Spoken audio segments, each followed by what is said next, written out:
Hi, my name is Tomasz Poszetek, and in this video I would like to show you how we can actually do OCR on documents in Power Platform. By OCR, or OCR stands for Optical Character Recognition, and it means the set of tools or processes that are able to extract data from documents. And then by data, I don't mean information such as when it was modified or when it was created, but the information that is actually written inside that file. So when you upload, when you scan an invoice and you would like to get information, who is the customer, what is the invoice number, what is the due date, what is the total amount to be paid, then with OCR you can actually get this information from that scanned document. The same, for example, if you're uploading or scanning an agreement and you would like to get information about the parties who are signing the agreement, what is the agreement title, when it was signed and where it was signed and so on. Then as well, if you do have an OCR engine, you can get information right from the document. And then RPA, so the robotic process automation, together with OCR is a very common scenario. We are very often using RPA to get that scanned document, to grab it from the storage location where it was uploaded by the OCR engine, then to upload it to shared location or to upload it to SharePoint, for example, and then possibly to save this metadata from the file, so the information that was OCR'd into an CRM or into another system. And in the end, we can do that with RPA. And now, the reason why I'm focusing on Power Automate Desktop, so the RPA from Microsoft, is that recently it was announced that it's going to be free, available for free for the Windows 10 users. And this is a very important information because users are going to be able to build bots on their local machines, triggered manually, of course, that are going to be able to handle such scenarios like doing OCR on a document, then uploading document to a defined location, and then saving information from the document in the other system, or maybe to uploading this document to SharePoint and then supplementing that file with the metadata coming right from it. So the Power Automate Desktop is a quite powerful tool. However, you also have to keep in mind that almost everything that I will be showing is available as well in Power Automate. However, if you'd like to use Power Automate with Power Automate Desktop, then obviously you need to purchase this premium plan, so either the attended or unattended, and then you are able as well to do the OCR on a document in Power Automate, and then, for example, to process this information somehow further and pass it as an input variable into the Power Automate Desktop process. This is all feasible, this all can be integrated, but because, as I mentioned, the Power Automate Desktop as a tool is as well offered as a free tool to be used locally by the users. Therefore, I decided to somehow focus more on Power Automate Desktop. Okay, so let's begin. So first, when you open a new process, you can see that in the left navigation where we have all these actions, we have a section called OCR. Now in this section, we have two engines. The Tesseract is an open source engine, firstly created by IBM, now it's in open source. You can use it via the command line, you can just download its binaries and use it. And we have also Modi. Modi is an old OCR engine that was added to SharePoint Design 2007 and Office 2003, so it is really, really old. And it is already deprecated. So here in Power Automate Desktop, it is still present. However, it doesn't work. But it's said that it is going to be soon, this year, replaced by the new tool. That is the Windows 10 OCR engine. So just stay tuned and wait for it. Now, the other things that we have here is once we navigate to another section that is called Cognitive, here under Microsoft, we also have in the computer vision an option to OCR the documents. So now let me show you what we can get out of these two actually engines. So first I'll create the Tesseract engine. So you have to initiate the engine.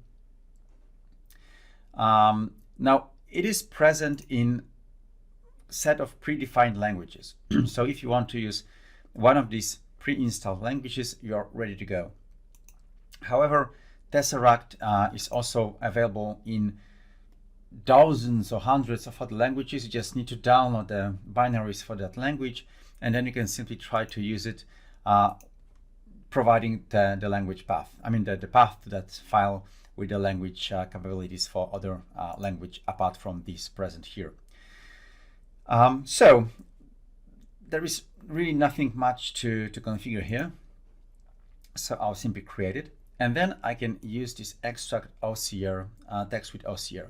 So now OCR engine is the one initiated by the action create Tesseract OCR engine. I want to get not the screen but the image on the disk. So I just need to find this document I want to actually use.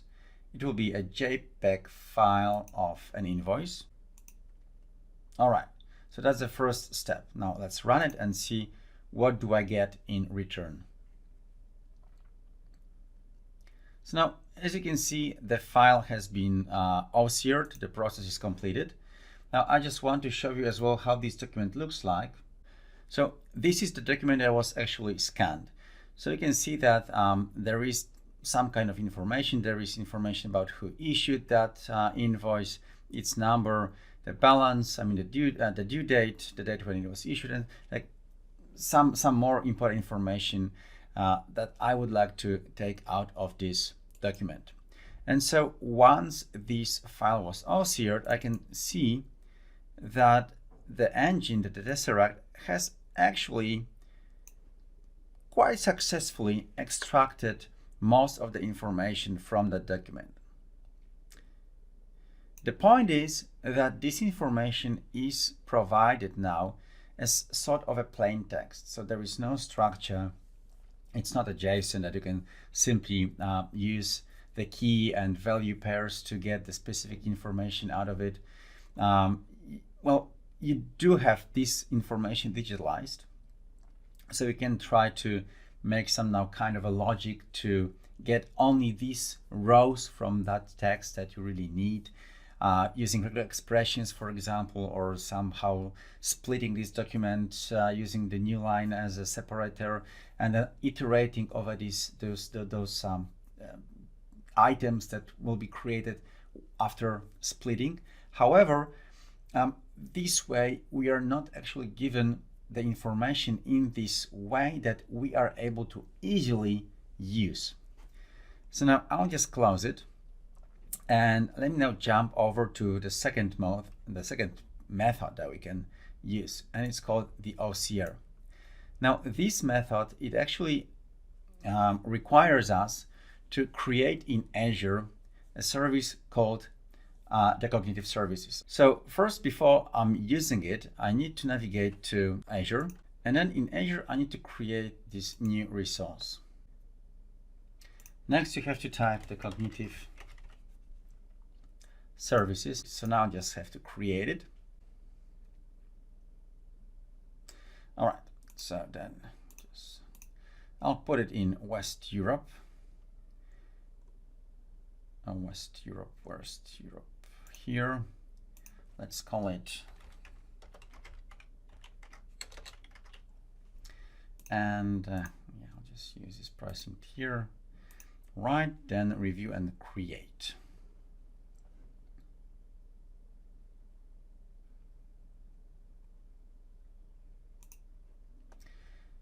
So now, right now, the deployment of the service is initiated. The service is being provisioned, and within like a minute, I will be able to simply get all this information that OCR actually expects me to, that this action in part of my desktop is actually expecting me to provide.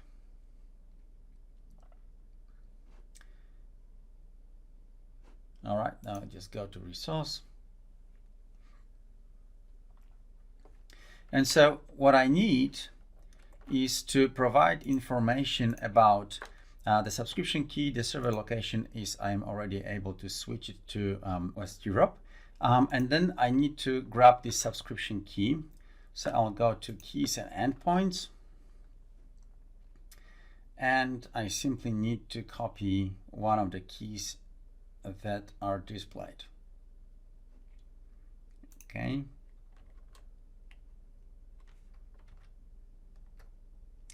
So that's the subscription key. And also I want to provide the image to be OCR'd. So I'll simply provide the same file as I provided for this first action. Now, language and orientation detection is kind of optional, so I don't actually need to provide these here. And just save. So just put it as the first action, and I'll just put here the breakpoint because I don't want now this Tesseract to run again. And so let's see what outcomes is this action going to give me.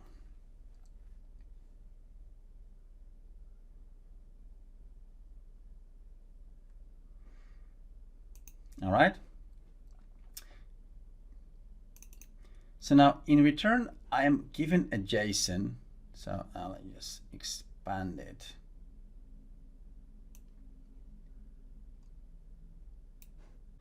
All right. Where you can simply iterate through the bounding boxes, and then in each, these bounding boxes, so first you got regions, then you have lines. So in each regions you have multiple lines, and in each line you have multiple words, and then each word actually contains the text we need, right? So there is finally a text under this path: regions, lines, and words, and there is text. Now the reason why this is happening that way is because this optical character recognition from Microsoft is scanning the document using this natural reading order. So first it's going top, bottom, right, and then it's going to another column, again top, bottom. So when speaking about this invoice, it is first going top, bottom, this row, then it's going to the right, and then it's scanning this column, and then it's scanning the quantity column, and then it's again going to the top right where it wasn't yet present, so to the unit cost column, and it's getting all the information from the unit cost, and then again top right and amount. So we have these regions. So the first region is going to be this first section, the first column. Then the second region is going to be a second column together with quantity. The third is going to be unit cost, and the fourth is going to be amount. So now once I navigate back to my results of the OCRing, you can see that once I navigate back to the regions, I have 5 these regions, right? So whenever I open this region, I can see what kind of information is present in there. So here I said this last region is the amount column, right? So that one. And this is how it works. Now, if you would like to, somehow iterate over this data to get information that you actually would need to, you can obviously use this each loop like 3 times, right? So first time you would need to iterate. You would need to iterate over JSON regions. So you would need to grab this variable, the JSON response, and then dot regions. So let's call it region.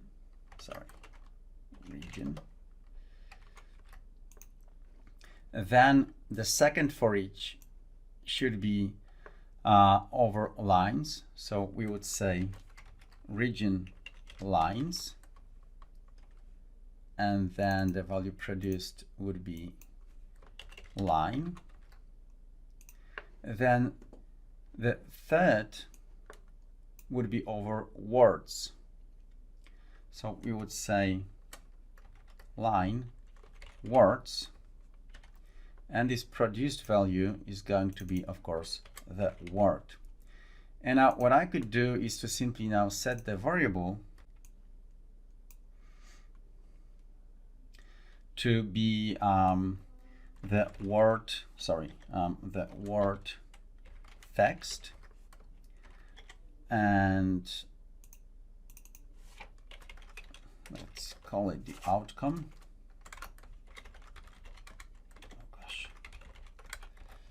So what I as well need to do is to concatenate the outcome with the word, and then I can like append line to the text. So after I finish each word, I can just append an empty line to this variable, and do the same after each line. So again, I can just use this outcome and append this empty line. So now once I run this way, I mean this kind of processed data after it is OCR'd, you can see that now the bot is simply running through every word, through every line, through every region that is present in this OCR document. And I can see that this outcome is actually, as you can see now on the right side, somehow presenting me all this information that is present in the invoice. However, again, it is now available as a plain text, but at least you are somehow able to grab this specific value that you are possibly looking for. So just let it finish. Okay, so now I just stop it, and let me show you what is the outcome. So now the outcome is much better quality, because here actually the OCR engine from Cognitive Services is much better than Tesseract. So I don't see any of damaged words or words with different weird symbols. Everything looks fine. However, as said, we're again not able to really get this kind of information that we are looking for. So now I'll close it. And the third approach I want to use is to actually go and use the form recognizer. So the form recognizer is actually as well a cognitive service endpoint or product built on top of the cognitive services in Azure. However, it contains these features that we are as well able to use in AI Builder. However, in AI Builder, we are paying for like the monthly subscription for the number on top from the number of runs.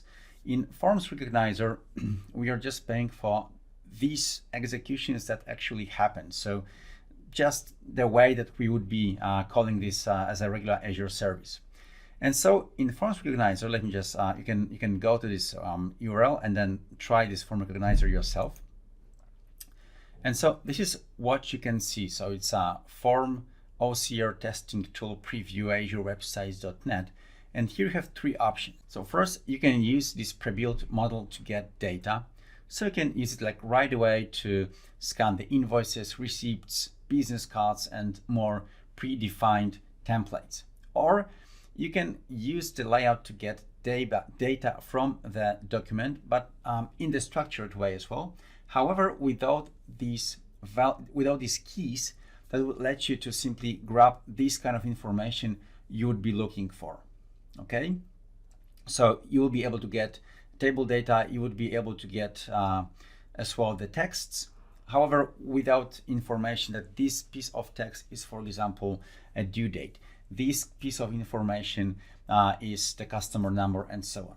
And then lastly, you're as well able to train and build your own model, nearly the same as we do have it in AI Builder. So I don't want to use this kind of feature. I will start and I will show you how to use this first one. So to use the pre-built model to get information from invoices. So first I'll just browse for a file, and I'll again use the same file that I'm using in my scenario. So the invoice. And here I as well need to provide this endpoint and API key. So I need to go back to my Cognitive Services. I need to use this endpoint and the API key. And here you can choose what kind of a document from these pre-built models you want to use. So in my case, it's going to be an invoice. And now I can simply run the analysis and to see what this tool is going to be able to grab out from this document. So well, I can see that it really got a lot of information. So I was able to get this amount due, the billing address, the address recipient, the customer name, well, total value, tax value. I mean, very, very much information that I can simply use straight away in my process because it is structured. So I will be able to simply get in the process, hey, give me customer name from that JSON. So now that's fine, but how you can actually use it in this RPA process? Well, there are two ways actually. One way is to call this endpoint in Power Automate, process information, and then send the outputs to RPA. But if you're running RPA in the free version and you don't have integration with the cloud, with this Power Automate, then obviously you need to implement this logic in RPA.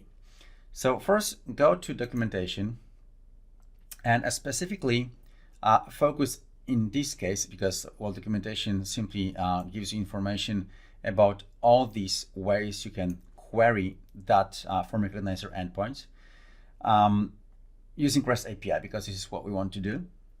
And I will specifically focus on these invoice, yes, analyze invoices.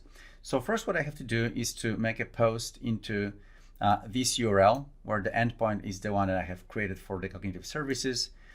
Plus, what is important, I need to provide the invoice URL. So you need to have this document uploaded somewhere where it is anonymously available so that the process is able simply to get its contents. This can be like Dropbox, right? Or maybe Azure storage, Blob storage, or whatever. It cannot be SharePoint because it requires authentication. It cannot be your OneDrive because it also requires authentication. So now what I will show you is how you can actually achieve it using the Blob storage from Azure. So now I need to again navigate to Azure, and then I need to create another resource, which is going to be the storage. So I want to use this storage account.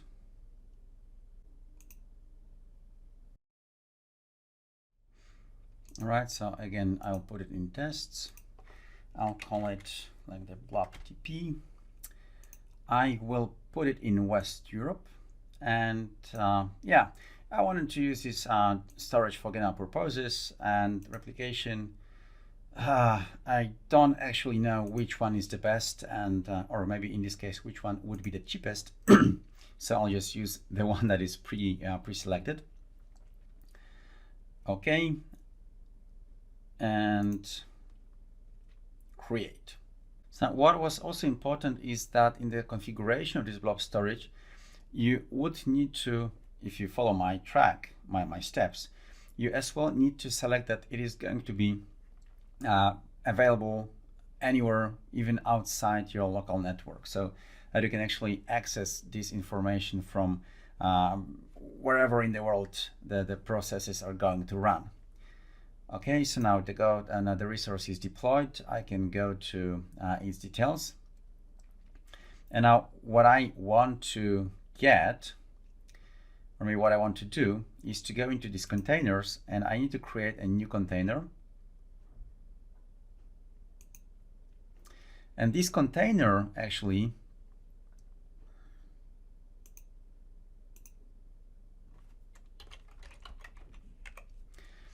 has to have this access set to, preferably to be a container with anonymous read for anything, right?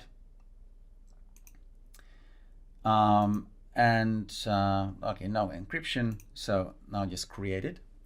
And now the second thing I want to do is to actually upload here into this container that invoice that I want to analyze. Now, if you would be calling or following the same steps, and if you'd like to replicate them in RPA exclusively, then what you would need to have is to download a product, a tool, an application is called the Storage Explorer. And this tool actually allows you to get an access to your Azure storages right from the desktop application. So RPA would be able to use it actually to upload a file into that storage.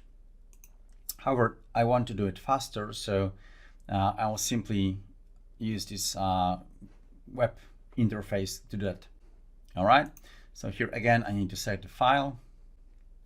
This will be again this JPEG file that I want to use, that I am using during this whole scenario.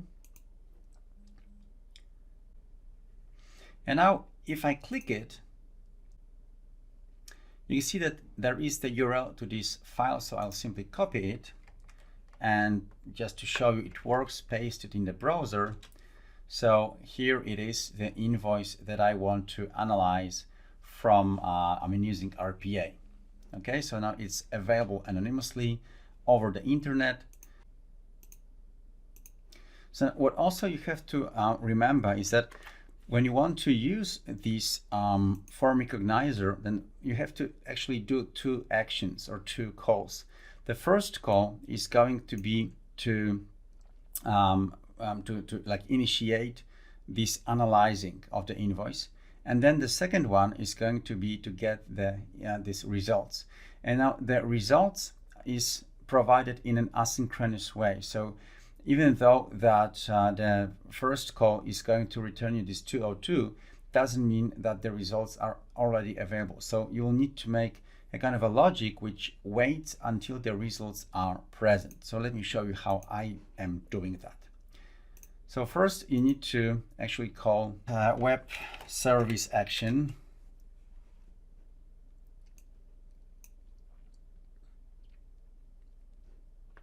And here I need to post a request to this endpoint, right? And I need to replace the endpoint with that information.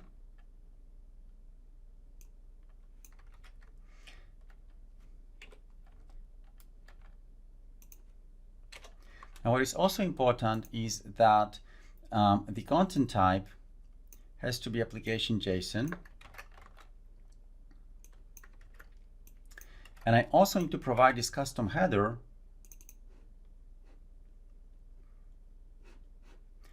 which is this one. So I need to provide a custom header. So next, let me go again here and grab the key.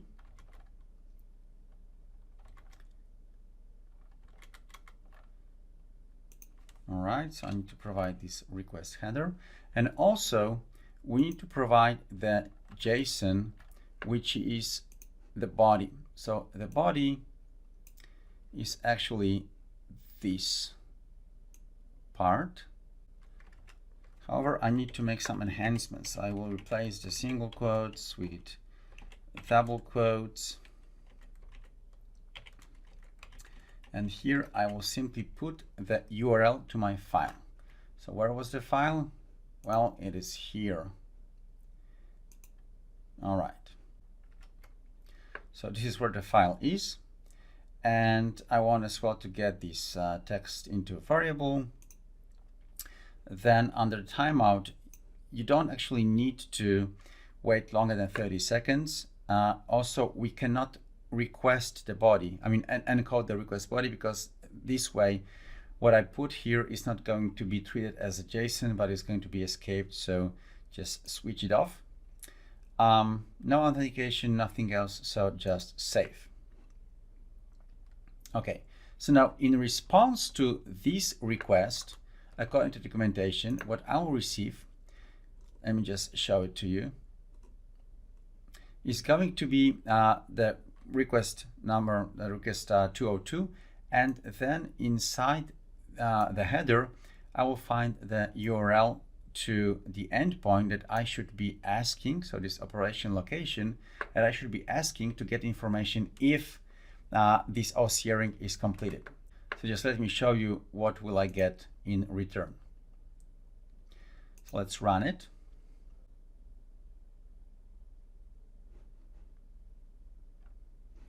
And so the status code is 202, and then this web service response, I have this operation URL that I actually have to call, or I can actually use just the APM request ID and to attach it to the end of the previous URL to have the call done.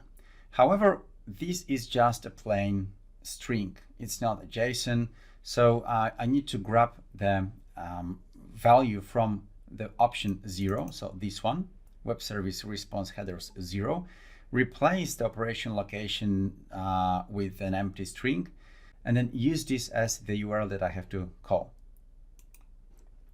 So first, let's use the replace.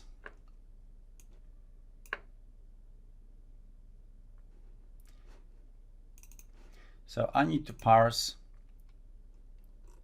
the response headers 0, because that's where the second request URL is present. The text to find is operation location, and then I want to replace it actually with an empty string, but there is no such way that I can replace something with nothing. So I need to make a hack. So first I need to create this custom JSON that is going to be empty.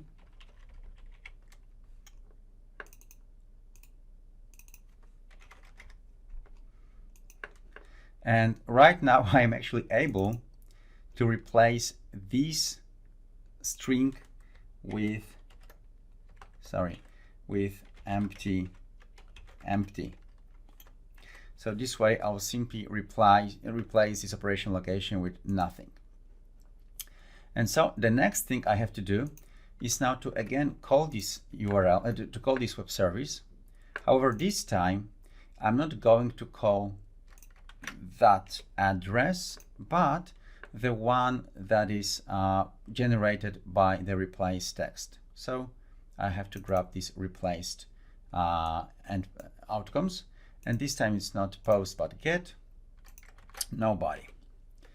Okay, so now let's see what we'll get in return this time.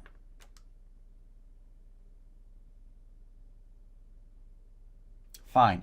So now you can see that the web service response contains this status running. So only when this status is succeed, then I'll get actually the information I want. So now I have to put my RPA on a loop where it will be waiting until this asynchronous operation that returns contents of the analyzed document is actually completed. So I have to use now the loop. And then let's say that the loop is going to run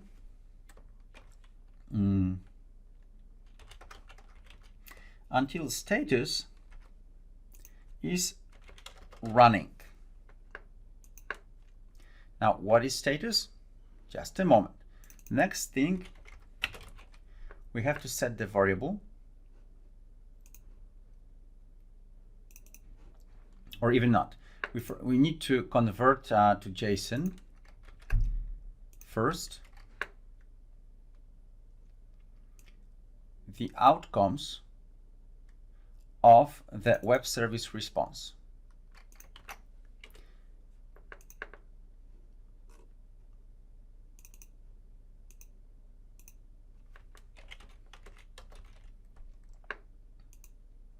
right? So first I'm calling the web service to get the status.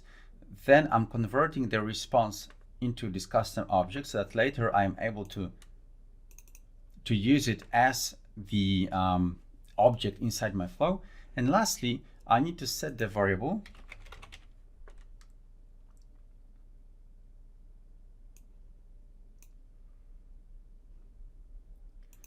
my status variable into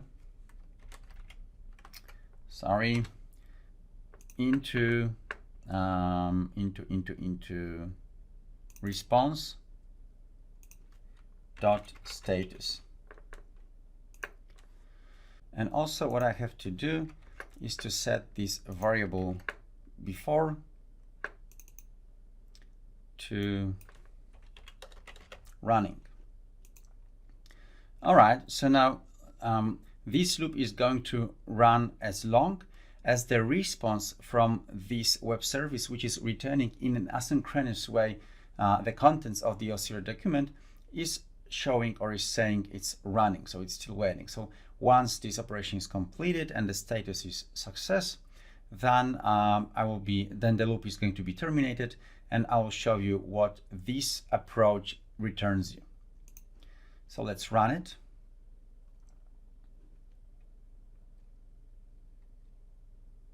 And now you can see that the loop is simply looping, running over and over again. Still the status is running here. And now the status is succeeded, so it has ended. And now in the response, I have all these contents that I actually got from this call. The contents is a JSON.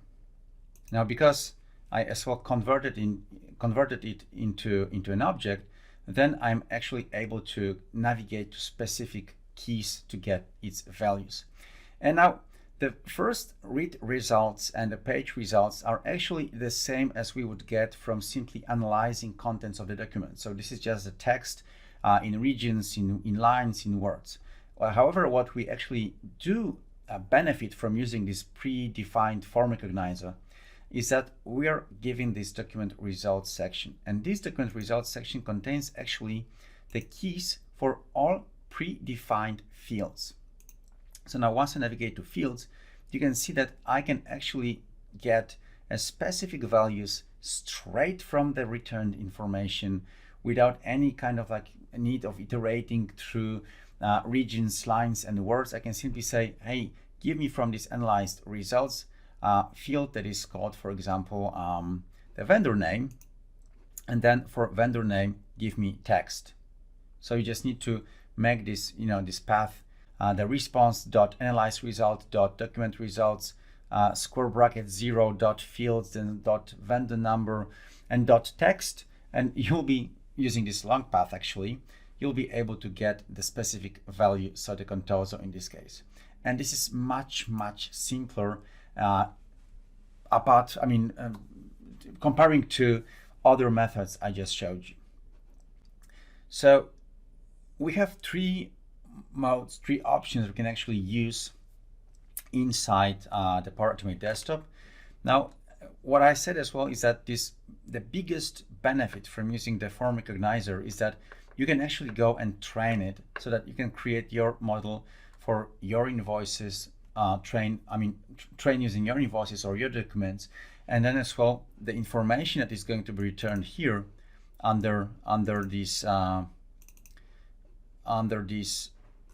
analyzed results and document results is going to be actually containing the labels, the keys that you have or that you would create. So it gives you much more power and flexibility on how you can actually work with these documents. Now, the last thing I wanted to show you is actually that we can simply go into the Power Apps, the make.powerapps.com, and to use the AI Builder. Now, with AI Builder, there is no easy way to simply call it straight from Power Automate Desktop because, it requires authentication on a different level than the service in Azure. However, here you can as well create a model, or you can build a model that is either the form processing, so here again, it's working on top of these cognitive services I showed you, but has this, let's say, more power user or citizen developer interface friendly interface, so that you can build the form processing on your own. You can then train it with your documents. You can label these documents, so to create your own custom fields. As well, you can use straight away an existing model, which is, for example, this invoice processing or receipt processing. And this way, you'll be simply able to get all this information which are pre-created in this model. So, for example, if I try it out and I upload my invoice that I'm just uploading here and there, so that JPEG file, then you'll see that here this extracted information is again showing me the same information as it used to be showing in that form OCR testing tool, right? So again, I have all this information that was present in the OCR testing tool, right? So you can either use this pre-built model or you can create your own. However, in this scenario, if you would like to then use it for the AI, for the Power Automate desktop, you would need to go then to, Flow, Microsoft.com, then to create new flow that is going to somehow, supplement the whole logic that you want to create. And I'll just show you with an empty trigger, with a manual trigger. So then the instant cloud, skip,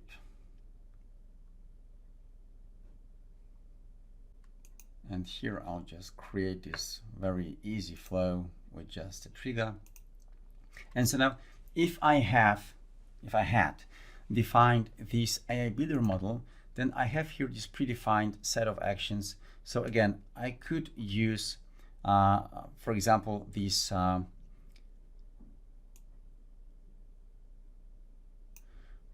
pre-built model that is called the process and save information from invoices or from receipts. Or if I had created my custom model, then it could be that I use this extract entities from text with one of your custom models. Now I'll just use these invoices here.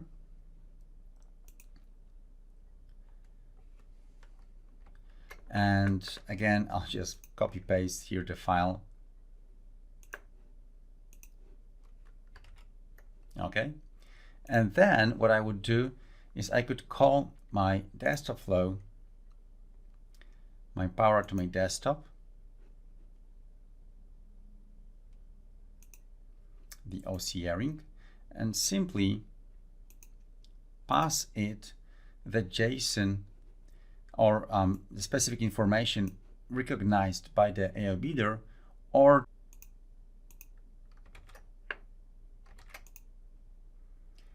I could simply pass the whole body from this action. I just need to escape these spaces with underscores, right? So now with that, if I then run this process, this Power Automate process, then my Power Automate desktop would be triggered in attended mode. And this way I would be simply able to pass the JSON with all this information recognized by the AI builder model right to the desktop flow. What is only important is, as I mentioned, that with cognitive services, you're paying per usage. And of course, per the subscription mode and the plan and so on. However, it is mostly focused on the usage.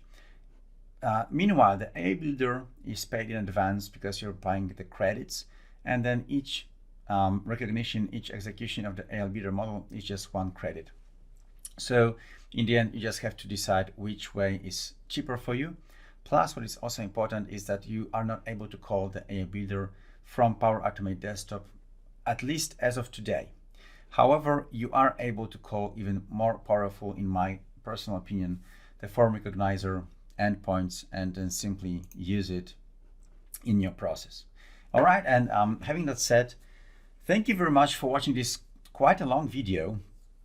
I hope that chapters I implemented, that I just put in a description will help you to navigate to the most important areas of the whole instruction.